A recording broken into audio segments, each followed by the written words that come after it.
Olá pessoal, esse é mais um vídeo sobre integrais definidas. Vamos aos enunciados. Exercício 1. Calcule a integral de f de x dx de 0 a 5, sendo f de x uma função definida por partes. A primeira parte, 3 para x menor que 3, x para x maior ou igual a 3. Então vamos lá pessoal, nesse primeiro exercício nós temos aqui a função f de x sendo integrada de 0 a 5, sendo que as expressões para f de x são: quando x é menor ou igual a 3, a função vale 3. Para x maior do que 3, nós temos a função governada pela função x. Bom, nós vamos ainda, nesse primeiro estágio, interpretar a integral definida como um balanço de áreas. Então, acho que a primeira coisa que nós devemos fazer nesse exercício é desenhar o gráfico de f. Verificar qual é o balanço de áreas feito no intervalo de integração de 0 a 5 e a gente interpreta essa integral em termos dessas áreas. Então vamos desenhar o gráfico de f, é uma função definida por partes. Eu vou definir as duas funções e aí, dependendo do intervalo de definição, a gente dá uma verificada no que acontece de modo geral. Então olha só, vamos começar aqui com o gráfico da f.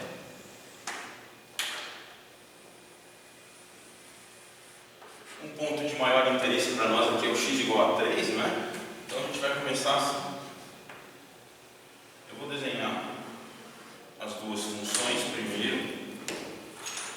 Então olha só, nós temos 3, uma função constante. Então eu vou desenhar aqui x igual a 3. Ela é constante para todo x. E temos a função x, função linear. Não é? Nós conhecemos o coeficiente angular de inclinação unitária, está aqui. Essa é a função y igual a x.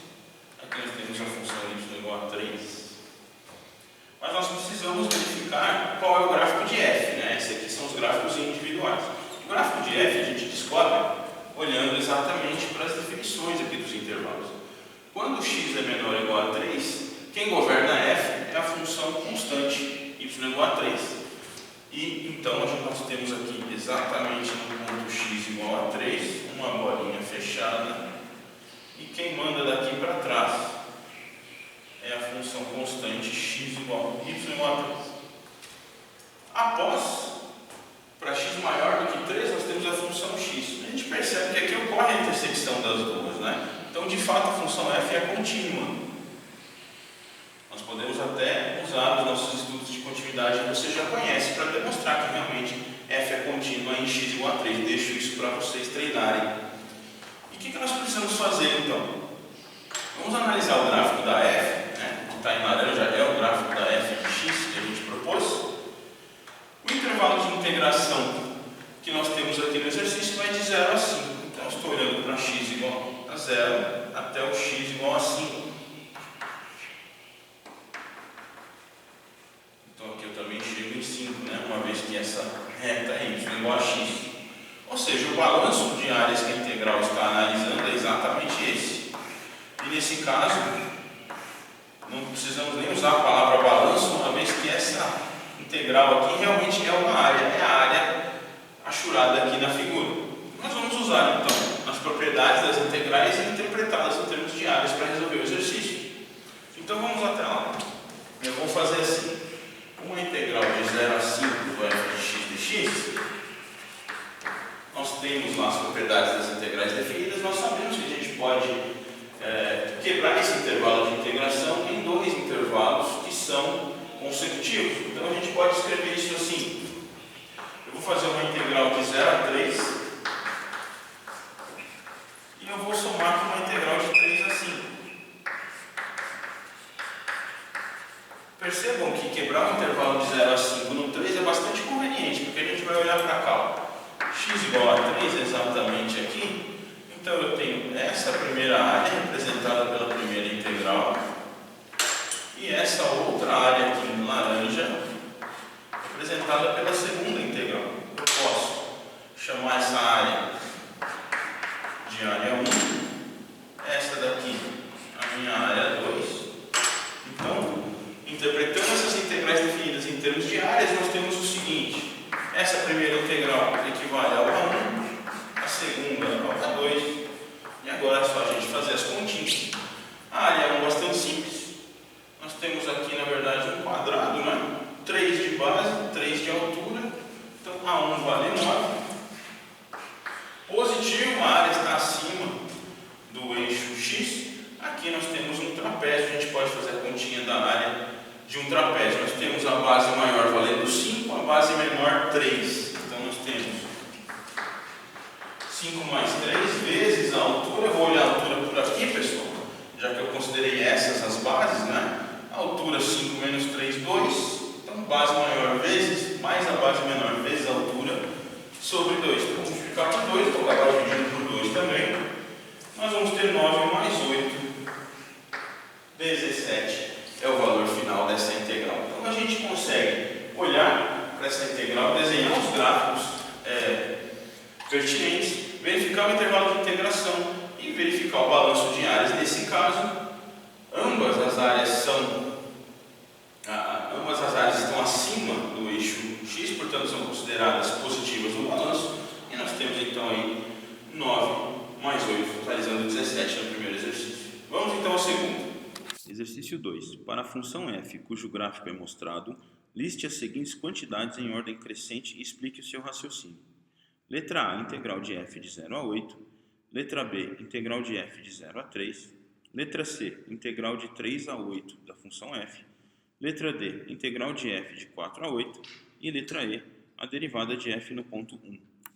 Nesse segundo exercício, pessoal, nós temos aqui uma função cujo gráfico foi fornecido, a função f de x, definida aqui num domínio de 0 até 8, e nós temos ali 5 quantidades que o exercício forneceu para que nós possamos ordená-las em ordem crescente, ou seja, da menor para a maior. Vamos verificar quais são. Nós temos aqui 4 integrais e uma derivada. A derivada é o f' de 1. Eu vou começar por aqui, vamos analisar mais ou menos, ter uma ideia da ordem de grandeza dessa derivada. Lembrando então que a derivada de f no ponto 1 é numericamente igual à inclinação, o coeficiente angular da reta tangente ao gráfico de f no ponto x igual a 1. Eu tenho aqui o x igual a 1 representado, f de x, f de 1 equivale a este ponto aqui, e nós vamos então traçar uma reta tangente por aqui, veja só. E a inclinação dessa reta tangente é representativa para mim da derivada no ponto 1. Você nota que essa derivada é negativa, realmente. Então, se eu estou fazendo uma ordem crescente do menor para o maior, eu já tenho que ter isso em mente. F' de 1 é menor do que 0.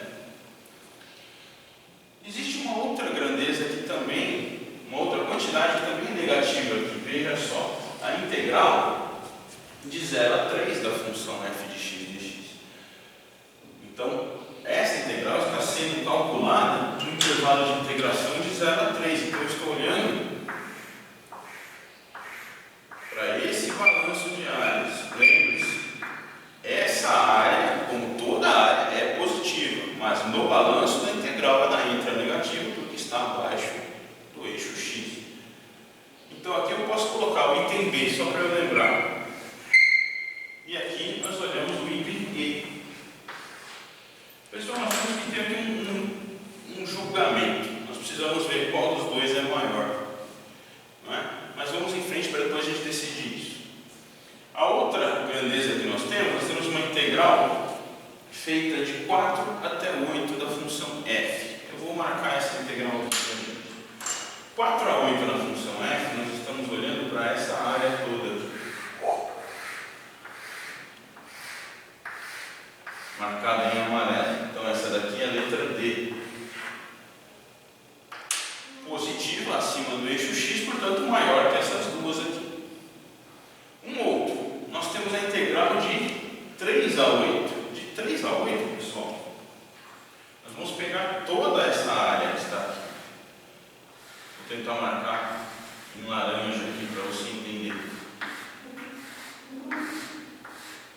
Toda essa área do item E abrange tudo isso.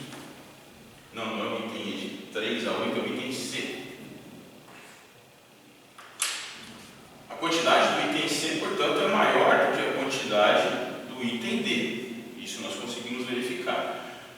que pode surgir é você pensar que a quantidade integral de 0 a 8 de f seja a maior de todas. E na verdade não.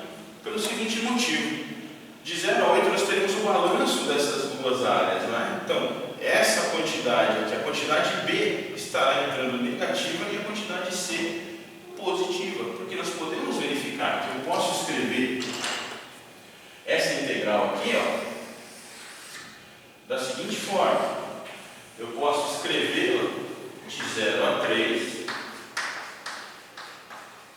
e somá-la com a integral de 3 a 8.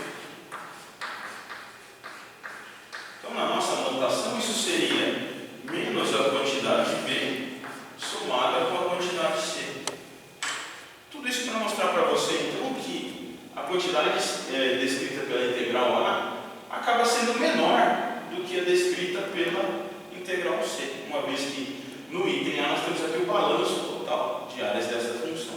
Então, para avaliar qual dessas duas grandezas aqui, a E ou a B, nessas quantidades, é a menor delas, é meio que um julgamento nosso na hora de olhar para esse gráfico, né? Pode até contar os quadradinhos que você tenha enunciado, mas eu vou fazer o seguinte: eu vou admitir que essa inclinação aqui seja numericamente maior do que essa área. Ou seja, essa área aqui, se a gente pensar em valores absolutos, o valor numérico dessa área é superior à inclinação dessa reta em valor absoluto. Portanto, a quantidade B é a menor de todas, uma vez que ela é negativa.